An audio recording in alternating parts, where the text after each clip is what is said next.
దేశంలో ఎక్కడా లేనటువంటి మరో అద్భుతమైన సనాతన హెల్త్ కేర్ ఆయుర్వేదం. ఇక్కడ అన్ని రోగాలకు మటుమాయం చేయగలరు. ఆయనే డాక్టర్ డిజి రవికుమార్ గారు, అనువంశిక వైద్యులు. నరాలు చల్లబడ్డప్పుడు అది పక్షవాతం వస్తుంది. పక్షవాతం ఇప్పుడు చాలా మందికి 10 ఏండ్లు అంటే 10 సంవత్సరాలు అంటే మంచాలకి లేవకుండా ఉన్న వాళ్ళు కూడా ఉన్నారు. వాళ్ళు నడిచేటప్పుడు ఏం చేస్తారంటే చెయ్యి ఇలా బిగబట్టుకునేస్తారు, కానీ దాని కిందకు వదలడామనే ఒక మైండ్ సెన్స్ వాళ్ళకు ఉండదు.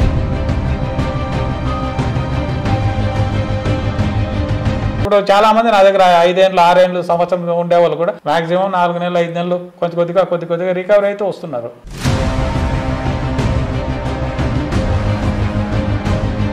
కొత్తగా వచ్చిండే వాళ్ళు అయితే మాక్సిమం 2 నెలలు వాడితే చాలు, అంతే. 2 నెలల్లో రికవరీ అయిపోతుంది.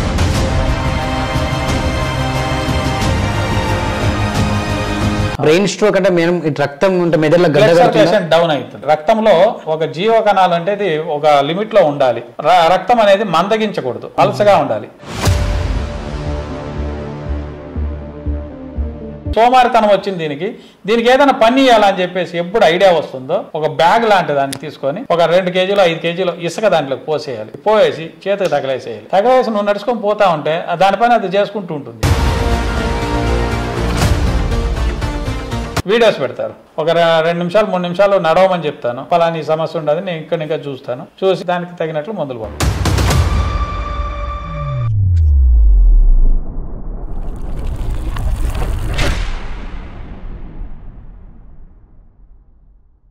నమస్తే, welcome to our channel. Present మనం బెంగళూరు దగ్గరలో ఉన్నటువంటి హొసాకోటే ప్రాంతంలో ఉన్నాము. సో ఇక్కడ రావడానికి రీజన్ ఏంటంటే, సో ఇక్కడ అందరికీ సుపరిచితులు ఆయనే డిజి రవికుమార్ గారు. సో ప్రముఖ నాటు వైద్య పండితులు. సో ఇక్కడికి వస్తే ఎటువంటి రోగానైనా కూడా నయం చేయగలుగుతాడనే నమ్మకంతో చాలామంది ఇక్కడికి రావడం జరిగింది. సో అది తెలుసుకొని మేము కూడా వచ్చాము. మరి ఇక్కడ ఎటువంటి వ్యాధులకు ఆయన ఆయుర్వేద వైద్యం చేస్తున్నారు, ఆయుర్వేద మెడిసిన్ ఇస్తున్నారు అనేది ఒక్కసారి తెలుసుకునే ప్రయత్నం చేయడానికి ఇక్కడికి రావడం జరిగింది. నమస్తే గురుజీ. నమస్తే, ఎలా ఉన్నారు? సో ఈ మధ్య కాలంలో చాలామందికి పక్షవాతం, పెరాలసిస్, సో మీ దగ్గర చాలామంది జనాలు వస్తున్నారని చెప్పేసి విని ఒకసారి అసలు మీరు ఎటువంటి మెడిసిన్ ఇస్తున్నారు, వేటికి ఇస్తున్నారో తెలుసుకోవడానికి వచ్చాము. సో ముందుగా పక్షవాతం గురించి ఒకసారి దాని గురించి నాకు తెలుసుకోవాలండి. అయితే పక్షవాతం ఎందుకు ఈ మధ్యకాలంలో చాలామందికి అది వస్తుంది, దేనివల్ల వస్తుంది అనేది మాత్రం చాలామందికి తెలియదు. సో మరి ఆ పక్షవాతాన్ని మీ దగ్గర ఉన్నటువంటి ఆయుర్వేదంతో ఎలా పోగొడతారు, ఏంటి? పక్షవాతం అనేది ముఖ్యంగా దాంట్లోనే ఉండదండి, పేరే ఉంది పక్షవాతం. వాతం అనేది దేహంలో ఎక్కువ పెరిగితే, అంటే వాతం అంటే ఎలాగంటే ఫస్ట్ గ్యాస్ట్రిక్ అనేది స్టార్ట్ అవుతుంది. గ్యాస్ట్రిక్ నుంచి మనం తినే ఆహార పదార్థాలు మెయిన్ విపరీతమైన సోడా పదార్థాలు, ఈ ఇడ్లీలో కావచ్చు దోశల్లో కావచ్చు ఈ సోడాలు ఎక్కువ, బజ్జీలు బోండాలు ఇవన్నీ కూడా వాడుతూ ఉంటారు. అవుట్లో ఎక్కువ సోడాలు వాడే బదులు ఇంకొంతమంది ఏం చేస్తారంటే ఈ బేకరీ పదార్థాలు వాడతారు ఎక్కువగా. దాంట్లో ఈస్ట్ అని ఒక కెమికల్ వస్తుంది, అది లేకుండా బేకరీలో ఏ పదార్థం ఇది కాదు. సోడా 1 పట్టు అయితే ఆ ఈస్ట్ అనేది 20 పట్లు ఎక్కువ. మనం 1 గ్రామ్ సోడా తీసుకొని దాన్ని తింటే ఎంత సమస్య వస్తుందో, ఆ ఈస్ట్ అనే ఒక కెమికల్ 1 గ్రామ్ తీసుకొని మనం వాడుకున్నామనుకోండి, 20 పట్లు సోడా ఎక్కువ తింటే, 20 గ్రాములు సోడా తింటే ఎంత బలమో, ఎంత డేంజర్, అంత ప్రాబ్లం వస్తుంది. అలాంటి దాన్ని కొంతమంది ఏం చేస్తున్నారంటే ఈ ఇడ్లీలలో దోశల్లో వాడేస్తున్నారు. మనం ఏం చేస్తాం, తెల్లారితో టిఫిన్ అప్ అని చెప్పి పోయి తింటాం, పొరగడుపునే తినేస్తాం. తిన్న తక్షణమే ఈ గ్యాస్ట్రిక్ అనేది విపరీతం అయితే వస్తుంది. అలాగే మనం తినే ఆహార పదార్థాలు, వేడి పదార్థాలు కావచ్చు, కొన్ని తెలియని పదార్థాలన్నీ తిని గ్యాస్ట్రిక్ అనేది స్టార్ట్ అవుతుంది. అక్కడి నుంచి ఏం చేస్తుందంటే వాత పదార్థాలు ఎక్కువైనప్పుడు, ఈ ఎండిన పప్పులు ఉన్నాయి, కూరల్లో వాడతామే, అవి ఎండిన పప్పులు ఉంటాయి, అవి మనం ఎక్కువ వాడినంత మన దీంట్లో వచ్చి వాతం అనేది పెరుగుతూ వస్తుంది. అది వస్తే ఏమవుతుందంటే రక్తము మందగిస్తుంది. రక్తం మందగిచ్చి సూక్ష్మ నరాలు అని పిలుస్తుంటాం. మెయిన్ నరాలు వచ్చి దశనాడులు అని కొన్ని వస్తాయి, ఆ దశనాడులకి ఉపనాడులు అని కొన్ని ఉంటాయి, ఇలాగా సూక్ష్మనాడులు అని కొన్ని ఉన్నాయి. అన్నిట్లోనూ రక్త సంచారం తగ్గుతుందన్నమాట, బ్లడ్ సర్క్యులేషన్ డౌన్ అవుతుంది. ఇంకొంతమందికి ఏం చేస్తారంటే కాలు ఇట్లా పైకి ఎత్తే కాదు, ఎత్తితే మామూలుగా మనం ఎత్తుతామనుకోండి సలగ్గా లేస్తుంది మనకు కాలు. వాళ్ళకి ఏదో ఒక 2 కేజీలు తూకం ఎత్తినట్లు ఉంటుంది కాలు ఎత్తితే, ఉత్త కాలు కానీ చేయి కానీ. ఎందుకంటే బ్లడ్ సర్క్యులేషన్ సరిగా కాకుండా పోయిందనుకోండి ఆ అంగం తూకం అనేది పెరుగుతుంది. అలాగే ఇంకొంతమందికి ఏమవుతుందంటే తిమ్మిర్లు పడుతుంటాయి, చేతులు కాళ్ళు తిమ్మిర్లు పడుతుంటాయి. అది తిమ్మిర్లు పట్టినా కూడా వాతం ఎక్కింది సమస్య అది. అలా తిమ్మిర్లు పట్టి కూడా వాళ్ళు దాన్ని పట్టించుకోకుండా ఏదోలో అని చెప్పి పోతూ ఉన్నారంటే ఒళ్ళు చల్లబడుతుంది. చల్లబడి పక్షవాతం అనేది స్టార్ట్ అవుతుంది. పక్షం అంటే అర్థం, ఒక పక్క ఈ పక్క కావచ్చు, ఈ పక్క కావచ్చు, ఏ పక్క కొంతమందికి. ఇంకొంతమందికి బ్రెయిన్ స్ట్రోక్ అనేది వస్తుంది లైట్గా. ఇంకొంతమందికి ముఖంలో ఈడిసేస్తుంది, కొంచెం క్రాస్గా ఉంటుంది ముఖం కూడా, చూసింటారు మీరు, కాస్త ముఖం క్రాస్ వచ్చేస్తుంది అలా. అది ఇంకొంతమందికి ఏం చేస్తుందంటే చేతులు కాళ్ళు మొత్తం పడిపోతుంది, ఇంకొంతమంది కాళ్ళు మాత్రమే లాగుతుంది. ఇట్లా నానా విధాలుగా పక్షవాతం అనేది స్టార్ట్ అవుతుంది. దీంట్లో ముఖ్యంగా వచ్చేది పక్షవాతము, పక్షఘాతము అని. పక్షఘాతం అనేది ఏంటంటే పూర్తి పైకి లేకుండా మొత్తం ఎవరన్నా మోసుకొని వెళ్ళాలి, అలాంటి సమస్య వస్తుంది. అలాంటి సమస్య వచ్చినప్పుడు వీళ్ళు ఏం చేస్తారంటే ఆసుపత్రికి తీసుకెళ్ళి పెట్టి అక్కడ గ్లూకోజ్లో ఇంజక్షన్లు అవి వేసి ఉన్న దేహాన్ని పాడు చేస్తారు. అలా కాకుండా మీరు ఇంట్లోనే మీకు దాన్ని సరి చేసుకునే ఒక రెమెడీస్ చాలా వరకు నేను చూపించాను. అలాగే ఈరోజు కూడా నేను ఒక రెమెడీ చెప్తాను. దాన్ని ఏం చేస్తారంటే ఈ ముఖపక్షవాతం అని కొంతమంది, బ్రెయిన్ స్ట్రోక్ అని కొంతమంది ఇట్లా వస్తూ ఉంటుంది.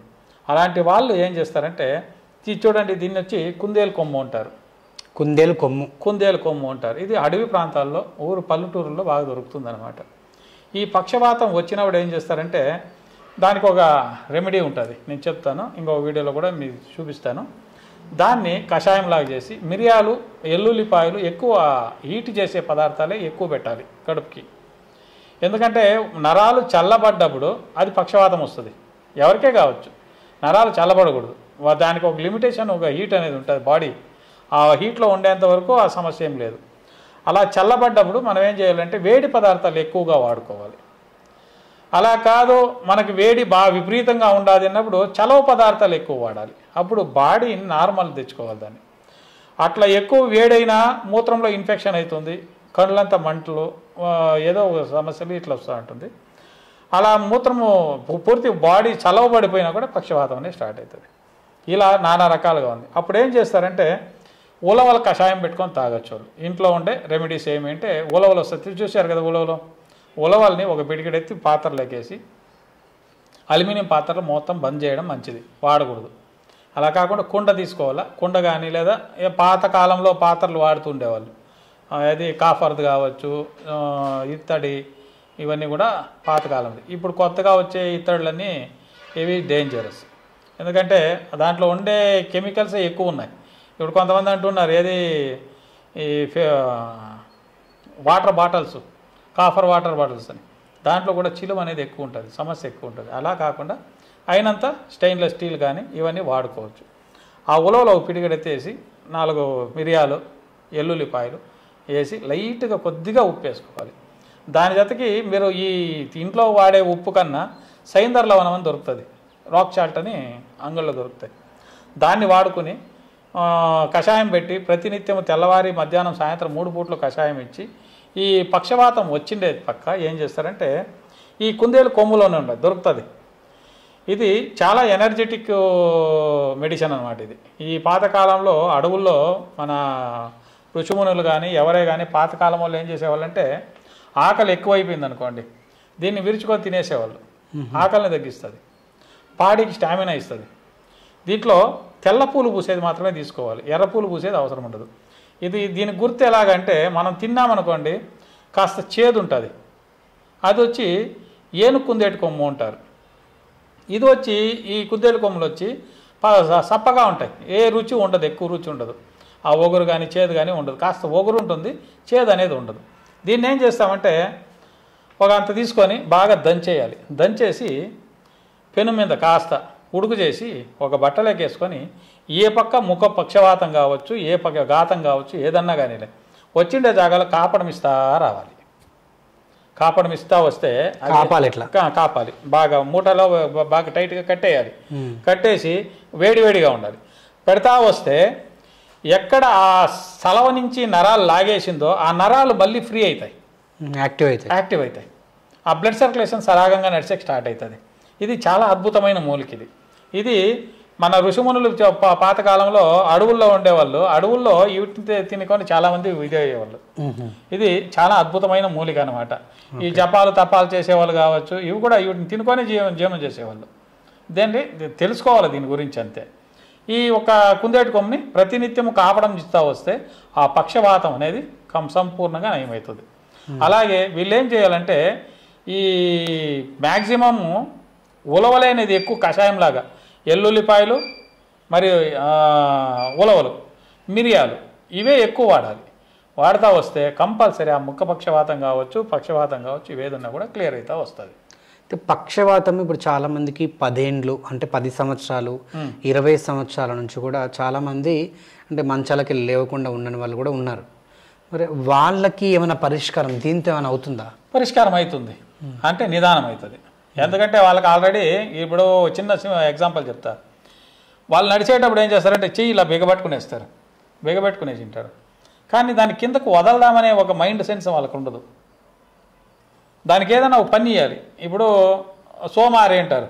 సోమారి అంటే ఎలా ఉంటాడు సోమారి అంటే? ఏది పని చేయకుండా పని పాట లేని సోమారి అంటారు. సోమరిపోతూ. ఈ పక్క పక్షవాతం వచ్చింది అనుకోండి, ఇది సోమారితనం వచ్చేస్తుంది దీనికి. ఇది పని చేయదు, ఈ చేత్తోనే అన్ని పనులు చేసుకుంటూ ఉంటారు. కానీ వాళ్ళకి ఐడియా రావాలి ఏమిటంటే ఇది సోమారితనం వచ్చింది దీనికి ఏదైనా పని చేయాలని చెప్పేసి ఎప్పుడు ఐడియా వస్తుందో అప్పుడేం చేయాలంటే ఒక బ్యాగ్ లాంటి దాన్ని తీసుకొని ఒక 2 కేజీలు 5 కేజీలు ఇసుక దాంట్లోకి పోసేయాలి. ఇది పోయేసి చేతికి తగలేసేయాలి. తగలేసి నువ్వు నడుచుకొని పోతా ఉంటే దానిపైన అది చేసుకుంటూ ఉంటుంది. కానీ వాళ్ళు పట్టేదాన్ని కూడా వదలరు. అయ్యో నొప్పి అంటారు. కానీ ఆ నొప్పి ఉంటేనే, ఎందుకంటే ఇక్కడ కీళ్ళు ఉంటాయి, కీళ్ళు నరాలు మొత్తం ఉంటుంది. అది లాగేసినప్పుడు ఒక తర టైట్ వచ్చేస్తుంది. రబ్బర్ బ్యాండ్ మనం ఇట్లా లాగితే ఫుల్గా ఉంటుంది, వదిలితే ఏమవుతుంది? పూర్తి ముడుచుకుంటుంది. అలాగే కీళ్ళు అనేవి లాక్కుంటుంటుంది. దాన్ని వదులుకోవాలంటే దానికి ఏదైనా పని ఇస్తూ ఉంటే కంపల్సరీ ఆ సమస్య క్లియర్ అవుతుంది.